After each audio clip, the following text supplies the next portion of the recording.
What's good, y'all?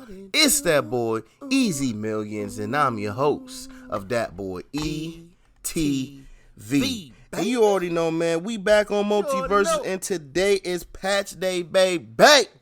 But before we get into the notes, Tony did tweet out that they're starting a global change to the hitboxes to make them 2D instead of 3D, which should solve the Z-axis issues.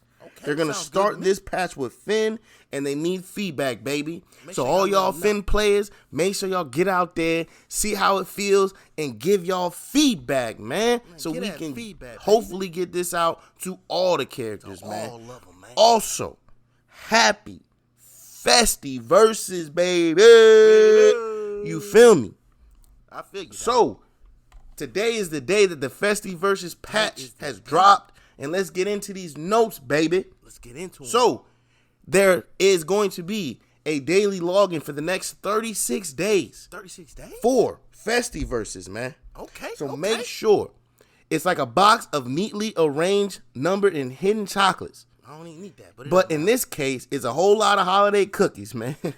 And if you're good enough, they're going to give you a brand new rain dog skin. So, you know, it wouldn't be a dang update without a rain dog skin. So make sure y'all log in every day. Get y'all free skin, man. Also, they're going to have a holiday shop very similar to the last one in the Halloween Monster Mash, where they're going to have a set of ugly sweater skins for Batman, Arya, Finn, Jake, and Velma. At this part right here, you're just going to see them coming across the screen.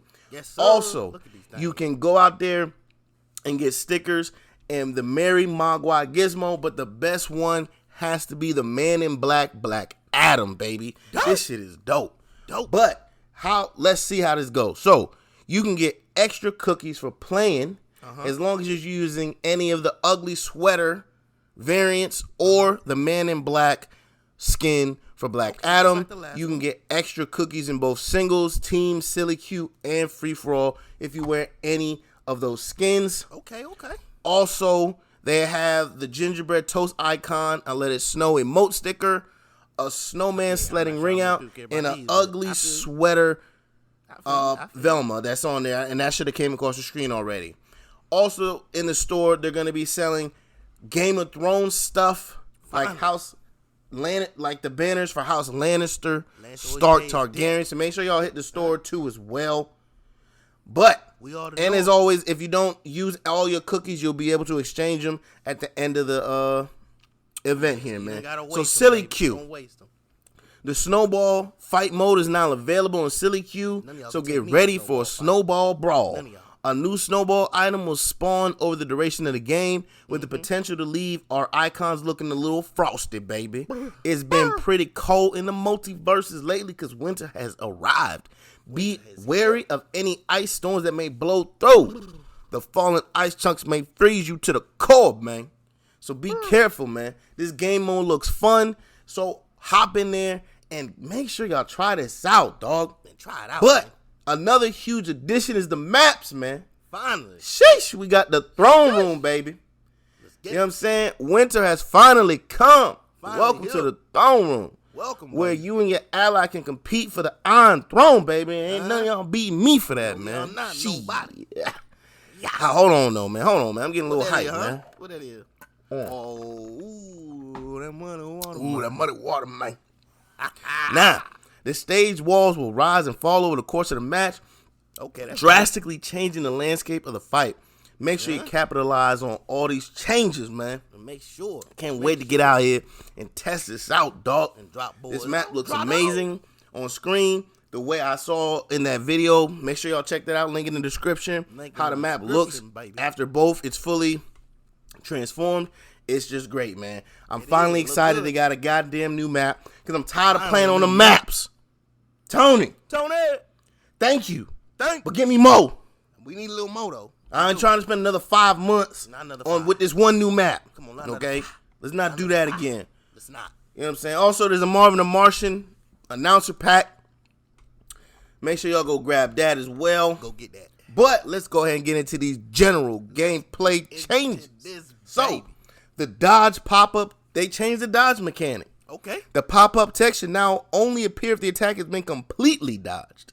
Attacks with lingering hitboxes and or many active frames must now be completed in full before the pop-up text will appear. This should help ease frustrations that stem from where players dodge an attack, see the dodge text, and still get hit by it. And then, trust me, that's been annoying because I've seen that. Yeah, hella annoying. Also, the horizontal speed boost that's applied from dodge jumping will no longer be applied if the dodge did not spend any dodge meter. Okay. I mean, I don't know how often people really run out of the meter. I don't really run out that much, but okay. Let me know. Fixed an issue where applying armor from multiple sources would occasionally incorrectly time out the armor early. I don't have someone that applies armor, so, but I mean, for Wonder Woman mains, I'm pretty sure this has definitely annoyed y'all, and I'm glad they fixed the issue. Now, Shock, this applies to me now. Oh, yeah. Shock debuff no longer breaks armor when it ticks on debuffed fighter.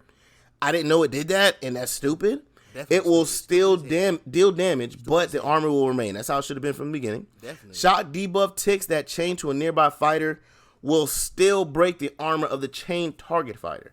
Okay, so I get. So if it does happen to chain from them running into each other, it'll break their armor. So that's not too bad, man. Not too bad. Overall, these gameplay changes, I'm fucking with them, man. Seems like they're hopefully going in the right direction. They fixed the whiff shit last time. Now they're trying to make sure that we know when we actually dodge. They're getting the shock debuff. I wish they had said in here that they, you know, when you get ignited, it says ignite on the screen. Yeah. I wish that they would have said that it says shocked on the screens, because a lot of times when you apply shock, you don't even really notice the shit. So you definitely don't. But that's just a little gripe that I have. So now let's keep moving on. Little thing there. They're changing some perks, man. Some perks, baby. They're changing clear the air. They fixed an issue where clear the air were improperly stacked with other projectile dodging effects based on the order the perk was equipped. Not sure. I don't use this perk, so hopefully those that use this perk, let me know if y'all see a difference in this. They also changed School Me Once, and they just updated the text to better describe the effect of said perk, man. So those are the overall general changes. And so far, man, I really think over the last 2 patches, the general changes have been extremely good. I think they were, like, they're finally fixing some of the UI stuff with the dodge text. And of course, hold on. Oh, I hear that, man. Ooh, that money water. Yes, sir, that money water. And then the last one, they're trying to address the whiff for people and stuff like that. I still think they need to add some more recovery frames on some of these dudes. They still do. Because a lot of motherfuckers are still out here still doing pretty much the same shit. So, after that, you know, there's a whole bunch of buffs and nerfs. So you already know I'm going to have the link to the full patch notes for you to check out anybody you want. That will be in the description. But you know, I have to show off my soul sister, baby. Garnet, man. So, unlike last patch where she got nothing at all. We finally got a little bit of something. Finally. So let's get into this. Let's see what it is. The Electric Groove signature perk. The text and the behavior have been updated. Where basically it says applying a shock debuff to an enemy now has a chance to grant a stack of rhythm. So that kind of fixed the issue that I had with a video where I talked about this perk doesn't work with granting stacks. So now I know that shocked only has a chance to grant the stack. I don't know why it's not automatic. I feel it should be automatic. Oh, yeah, but definitely. Let me know how y'all feel about that. Let me know. And then it says several moves and effects that apply shock debuff have been tweaked to more consistently proc the perk. So we'll see. They say they've adjusted it so it more consistently, I guess, makes it apply, which is a good thing. So I can't wait to get out here and see how that goes. Let's test it out. The ground down attack. That's where she puts both fists into the ground and you see that electric thing go across the ground.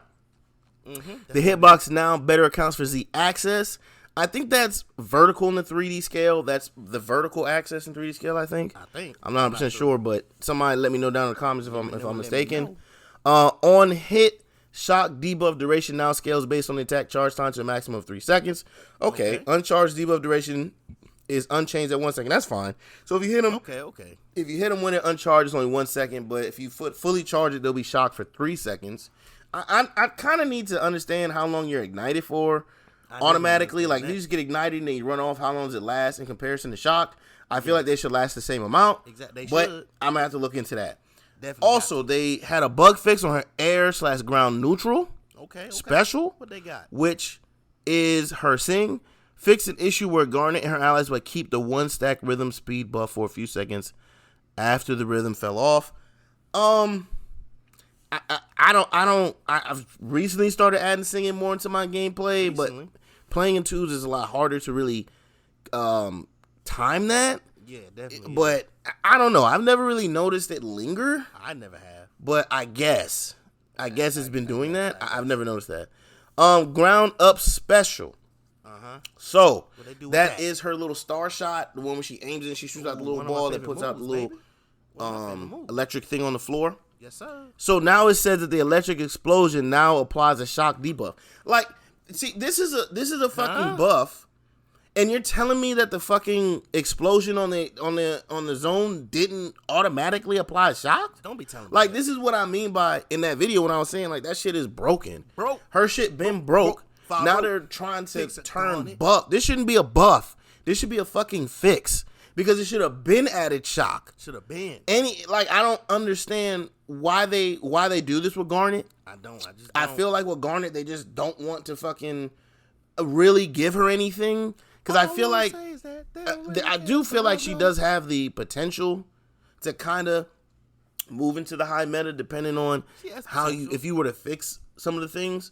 And maybe I'll put a video out on the things I think that'll make her meta. Just let me know if y'all really want that video, because if y'all do, I'll definitely do it.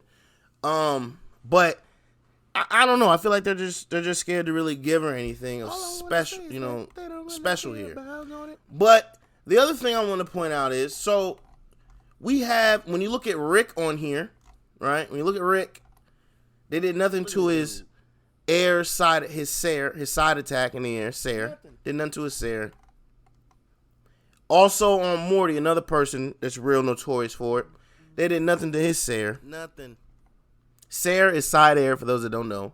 So Sair. Don't know. For those that don't know. But if you go to my boy Stripe here, man, why the hell do they keep nerfing his Sair? Why? But don't nerf Rick and Morty's? Why? Okay? Like, I don't get why they don't nerf Nick and Morty's. Because any Rick or Morty that you fucking fight in the game, how do they fight? Tell me. All they're going to do is run in, Sair. Run off, run back in, side air. Exactly. Run off, run back in, side air. Sair. That's really it. Outside of throwing their normal projectiles. In Morty's case would be grenades. And in Rick's would be his damn Meeseeks and that fucking blaster, man. Exactly. So I don't get why they keep hating on Stripe. Wow. They keep leaving these two with the greatest Sairs in the game. Greatest ones, man. But, it is what it is. But overall, let me go ahead and just give my thoughts on a couple things. I think that they are definitely moving in the right direction with these general gameplay changes. I'm happy for it. And I'm glad that I feel like it is truly going in the right direction. When it comes to these buffs, I still feel like with Garnet, they not going to really give her no love because they scared. They must feel like she's going to become top meta if they do. Must be. And I noticed they must really love Rick and Morty because of how popular they are, which is why they won't nerf that goddamn Sair. Tony. Nerf that Sair, Tony. Nerf it. Tony. Sheesh. Now, as you can see, again, the link to both the video for Festiversus and to the full patch notes will be in the link. The link will be in the description again. Be in that description, baby. But I'm not going to get off on any more of a tangent. Oh, you don't go off. Let me reel myself back in. Reel it in, baby. They don't want to hear you go off. And, as always, please, baby. Like, comment, subscribe, become a supporter. Support, baby. And catch me streaming on Facebook Gaming at DatBoyETV. Baby. Now. Catch y'all on the next one, baby. Catch y'all on the next one. Peace. I'm gone.